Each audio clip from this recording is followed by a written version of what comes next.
Assalamualaikum warahmatullahi wabarakatuh. Kami dari kelompok 5 FM21B akan mempresentasikan tentang angina pectoris.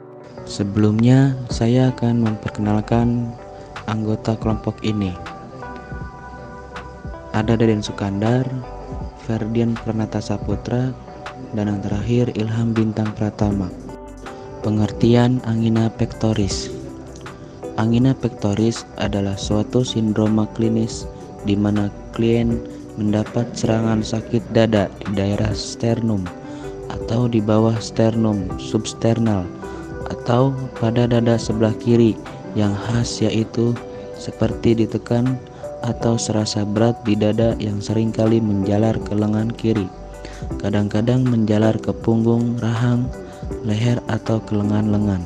Sakit pada dada tersebut biasanya timbul pada waktu pasien melakukan aktivitas.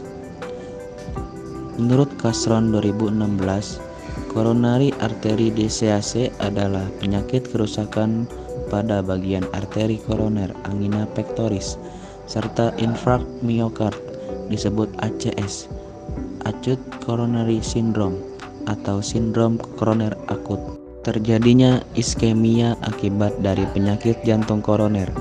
Penyakit jantung koroner adalah kelainan metabolisme lipid, koagulasi darah, serta keadaan biofisika dan biokimia dinding arteri. Kondisi patologis yang terjadi ditandai dengan penimbunan abnormal lipid atau bahan lemak dan jaringan fibrosa pada dinding pembuluh darah, sehingga mengakibatkan perubahan struktur dan fungsi arteri serta penurunan aliran darah ke jantung.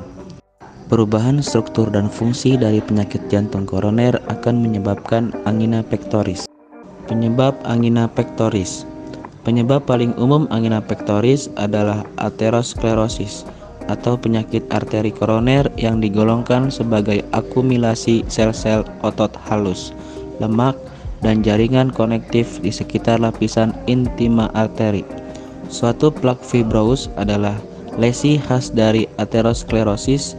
Lesi ini dapat bervariasi ukurannya dalam dinding pembuluh darah yang dapat meningkatkan obstruksi aliran darah parsial maupun komplit.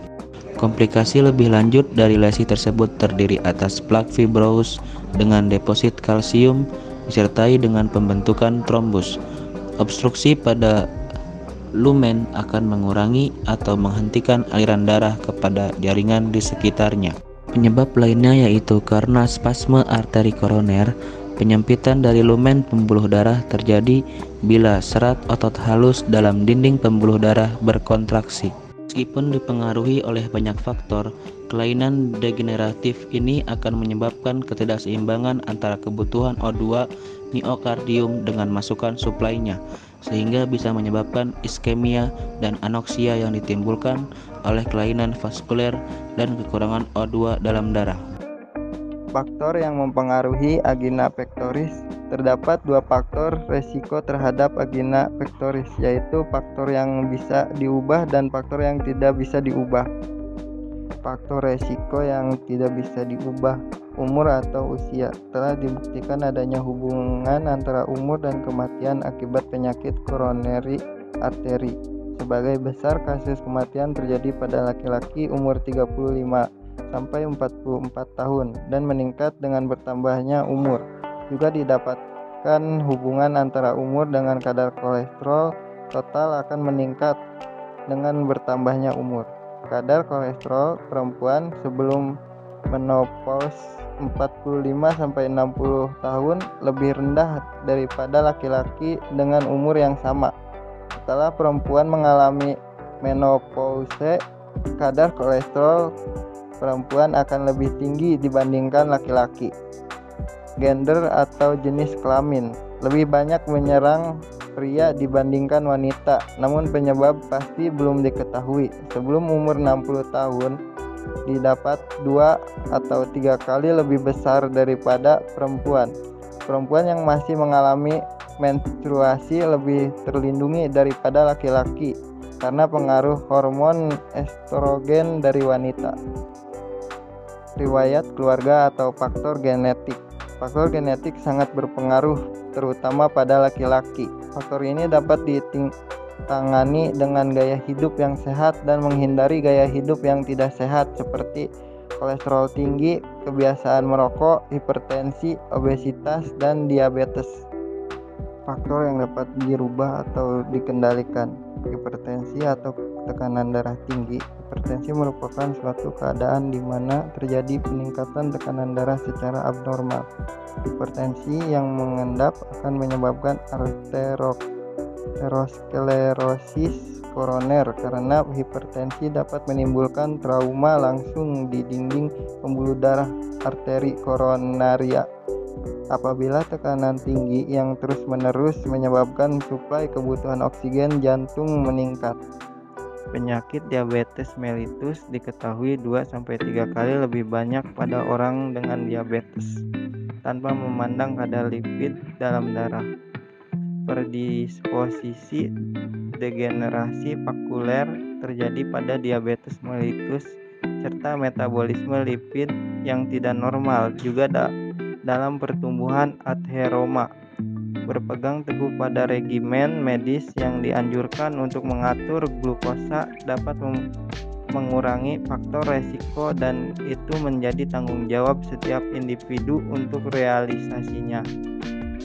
Merokok dapat memperparah dengan cara yaitu kandungan karbon monoksida lebih mudah terikat oleh hemoglobin sehingga oksigen yang disuplai ke jantung sangat berkurang dan membuat jantung bekerja lebih berat untuk menghasilkan energi yang sama besarnya.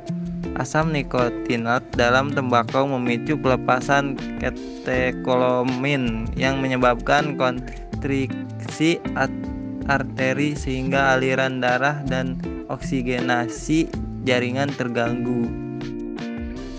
Kolesterol. Kadar kolesterol darah meliputi kolesterol total, low density lipoprotein (LDL), kolesterol high density lipoprotein (HDL), kolesterol rasio kolesterol total, dan kadar trigliserida. Pada kolesterol total lebih dari 200 mg/dl, berarti resiko terjadinya PJK meningkat. LDL kolesterol bersifat buruk karena bila kadar LDL meningkat lebih dari 600 mg/dl menyebabkan penebalan dinding pembuluh darah. HDL kolesterol bersifat baik, namun makin rendah kadar HDL kurang dari 45 mg/dl kolesterol maka makin besar kemungkinan PJK. Patofisiologi angina pectoris.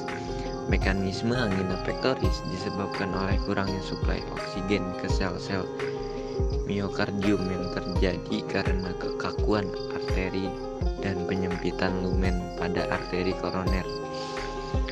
Arteriosklerosis adalah penyakit arteri koroner yang sering ditemukan. Jika beban suatu jaringan meningkat, maka oksigen yang dibutuhkan juga meningkat. Jika kebutuhan meningkat pada jantung yang sehat, maka arteri koroner berdilatasi dan mengalirkan lebih banyak darah dan oksigen ke otot jantung. Apabila terjadinya penyempitan arteri koroner akibat dari arteriosklerosis dan tidak dapat berdilatasi sebagai respon terhadap peningkatan kebutuhan akan oksigen, maka akan terjadi iskemik, kekurangan suplai darah miokardium. Carson 2016.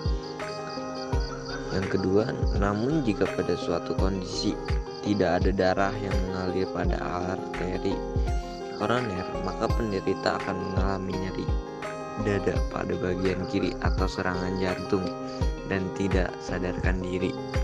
Pada saat inilah penderita tidak dapat melanjutkan aktivitas sebagaimana mestinya dan penderita akan mengalami terjatuh lemas sehingga perlu secepatnya dibawa ke pelayanan kesehatan untuk mendapatkan penanganan lebih lanjut. Sumiati et al. 2010. Jenis-jenis angina pectoris. Yang pertama, stable angina pectoris. Angina ini disebut juga angina klasik. Dilatasi terjadi karena penyempitan arteri koroner yang tidak dapat meningkat alirannya sewaktu kebutuhan oksigen meningkat. Aktivitas, misalnya olahraga, dapat menyebabkan peningkatan kerja jantung.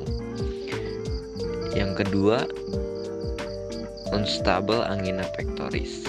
Angina ini sering dijumpai pada individu dengan pemburukan penyakit arteri koroner.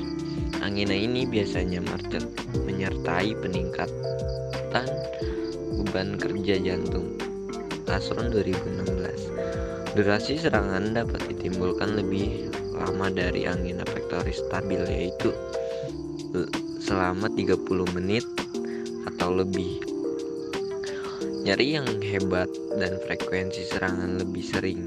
Nyeri dada dapat ditimbulkan saat istirahat dan melakukan aktivitas. Saat serangan timbul biasanya disertai dengan tanda-tanda sesak napas, mual, muntah, dan diaphoresis, kering atau keringat berlebihan karena syok. Udjianti 2010.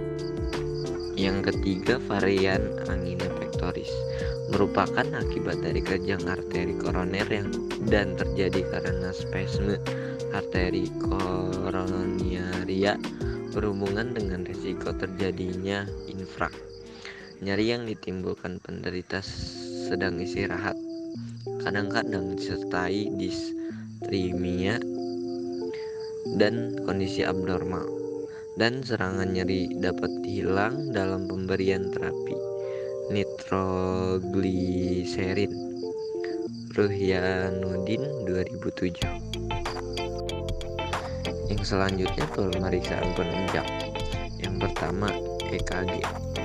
Tes dan prosedur diagnostik digunakan untuk menegakkan data yang diperoleh dari riwayat dan pemeriksaan fisik, yaitu elektrokardiografi atau EKG.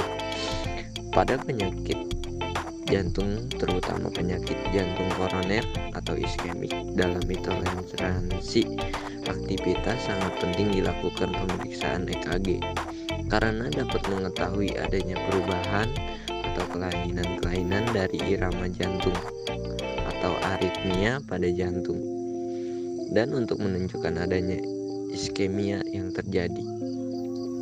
Ruhyanuddin 2007. Yang kedua, foto rongsen dada. Foto rongsen dada menunjukkan bentuk jantung yang normal, tetapi pada pasien hipertensi dapat terlihat jantung yang membesar, kadang-kadang tampak adanya klasifikasi arkus aorta. Carson 2016. Sekian, terima kasih dari kelompok 5. Kurang lebihnya mohon maaf. Wassalamualaikum warahmatullahi wabarakatuh.